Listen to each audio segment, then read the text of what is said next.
Kategori dizanista civaknasiye de tegi heke û ez ê hewl bidim ku bi awayekî Kurd vê tigihê ji bo we hêjayan bidim nasandin.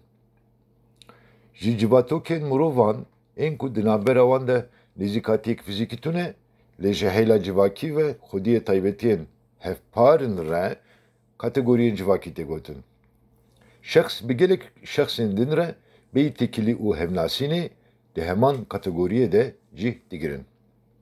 Li gor temenên xwe zarok, xort, kal û li gor zayna xwe jî jin, mêr û li gor karên ku pêk dihînin karker, mamûr, cotkar di kategoriyên xwe de cih digirin.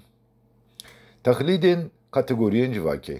Kategoriya yekêm çînên civakî ye. Karker, karmend, cotkar, bazirgan û hêvîdîn ji heyla destheqî, awayê jiyanê, arîşe û armancên xwe ve mirovên ku dişibin hev û kategoriyekî civakî pêk dihînin. Kategoriya duyêm hindikaniyên civakî ye. Di civatekê de ji heyla siyasî, aborî û çandî ve li gor civatokên serwer ji ber cudahiyên xwe yên etnîkî û nîjadî civatokên ku mafê wan kêm in. Taybetiya ku hindikaniyên civakî kîf dike ne ew ku ew ji heyla demografiyê ve hindikanî ne.